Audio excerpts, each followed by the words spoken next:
Hello and welcome back to the KCC channel. I'm Rob and I hope you are having a wonderful day today. Today we're jumping into some ProRevenge. Our first story today comes to us from Willingly Lost 90, Punishing University Student. Let's jump right in. Good evening. So the backstory. I currently do armed security for one of the larger companies in my state and the adjacent states, and during COVID I was promoted and got a company car. So the patrol car is built and designed to the same specifications as the local police, including lights. The only difference is the decals and wording. Ours has the company name and then public safety. Each state I work in has different rules and tests to get a security license, including background check, fingerprints, etc. Okay, so on to the story. My post changes often as it's contract security, but on the weekend, Friday to Monday, I work 40 hours. I am on call during the week. So in my state, there's a massive college campus, and dead center of the campus is a massive library. When I say massive, I mean the property is 2 city blocks. There are 2 separate entrances to the property for cars, and multiple walking paths, and even a beautiful courtyard.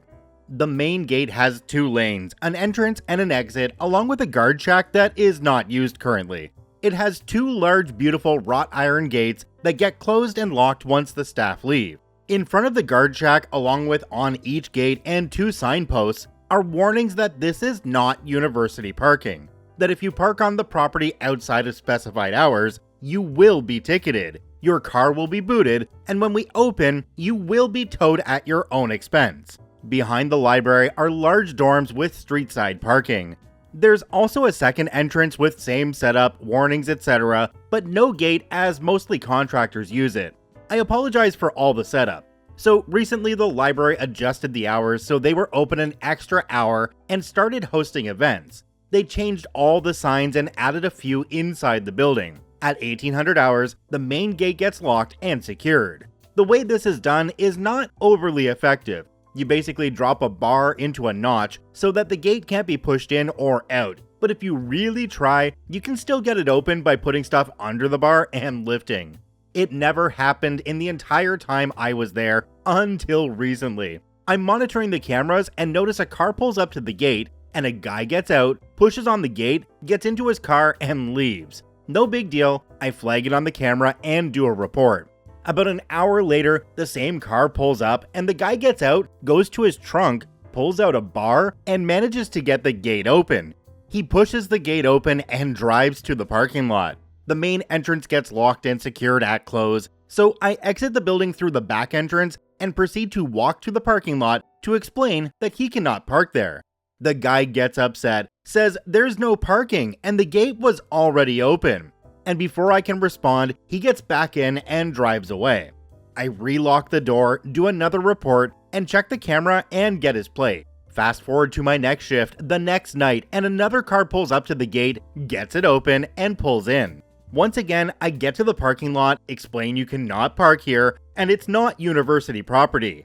It was the same guy. This time, I explained that next time I will not come confront him, and instead I will have his car ticketed. He gets angry, tells me off, and leaves. The next day, the guy returns. Same thing, he opens the gate, pulls in, looks around, and leaves. I radio dispatch, notify them of what's going on, and wait for the police. The police arrive, ticket the car, and boot it, and explain they're busy and will have it towed in the morning.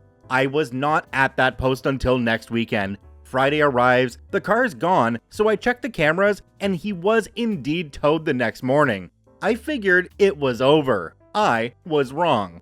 At 4 p.m., the library is still open but mostly empty, and I get paged to the front desk because they need assistance. It's the same guy who was towed. He's livid, yelling about how he was towed and we can't do that, and how we have to repay him now or he won't leave.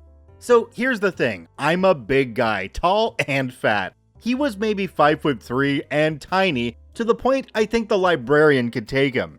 So I walk up, explain that he needs to calm down and stop yelling, as this is a library, and once he calms down, we can discuss the issue. Naturally, he tells me to go fluff myself, and I'm just a fat lazy rent-a-cop who's useless and has no power.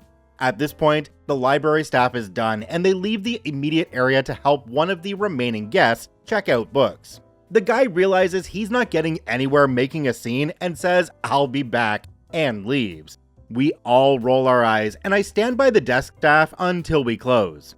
During the week I was off, the library took possession of some very valuable books that were going to be displayed in a rare book vault and had made the parking lots more secure. The cameras in the parking lot were updated to night vision and had enhanced zoom, PTZ camera. The other addition is they added gates on all the walkways that were pretty but also metal. They were held open by a magnet, and when a button is pressed, all the gates close and cannot be opened unless the button is hit again. The main entrance gate also locks the same way if the button is pushed, so the entire property can be locked down. The only other way is a hidden keypad behind one of the no trespassing signs, and you have to know the code. Around 3 a.m., I was doing a patrol inside the property when the cameras alerted me of activity near the main entrance to the building. I checked the cameras, and the same car was on property, but instead of being in a spot, he was pulled up to the entrance and was fidgeting with the glass front doors. They're locked deadbolted and chained closed. They're pretty thick, but not impenetrable. I hit the emergency button, radioed dispatch, who alerted my supervisor, and they called the police. So earlier I stated two things. One was I'm armed, firearm and a taser. And two was we are surrounded by university property, and the police station for the university is within sight of the library. In the time I ran to the front door and ordered the guy to stop and step away from the door immediately, and he is now being trespassed from the property, he turned from the door holding a long object. It was a fire poker and faced me. I repeated myself and told him to put down what's in his hand. He took a step towards me with the weapon in a position it could be swung or poked at me easily. I told him this was his last warning and to stop now. Naturally, he ignored me and stepped closer, so I deployed my taser. He stopped advancing pretty quickly. At that time, the main gate to the property swung open, and 3 police cars with lights and sirens going pulled in and handcuffed him. His car was ticketed and towed again. He was charged with trespassing and breaking and entering. Once he was handcuffed, he started to struggle again because I guess being tased was not enough. Most universities have a code of conduct, and attempting to break into a library most likely violates that code of conduct. You know, originally I thought this was a great pro-revenge story. It was a guy getting back at somebody who was making it difficult to do his job. And then I kind of sat back and went, is it really pro-revenge if he was just doing his job? I'd love to know what you guys think. Comment down below. Do me a quick favor and take a look down below the video. If that subscribe button's still red, it means you're actually not subscribed to the KCC channel. Please hit that subscribe button for more daily Reddit stories. This next story comes to us from Chef231. Man gets car crushed. Let's jump right in.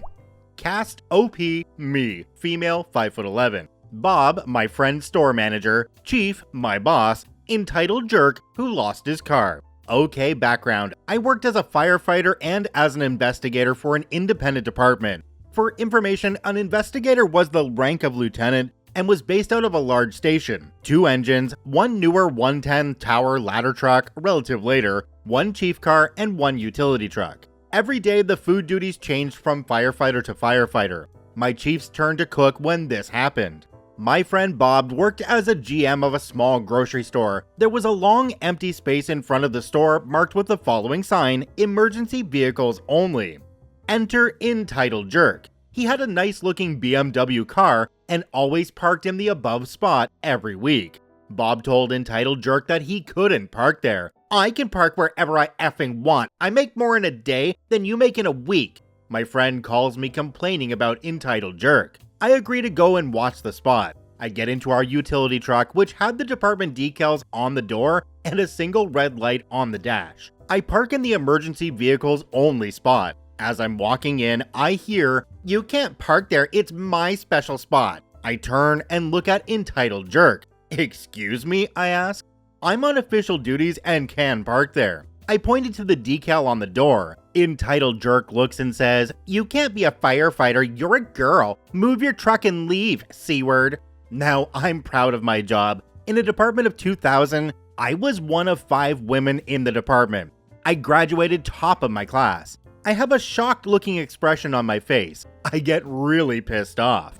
I walk into my friend's office to get more information about his problem with entitled jerk, as Bob explains the continuous parking violations, and I see a small notice on the fire suppression system sprinklers that said the inspection was coming up. I smile as I get an idea. Cue the revenge. I get some information, leave Bob's office, and get into the truck heading back to the station. I arrive and head into my chief's office. I tell him of entitled jerk and what he says and does.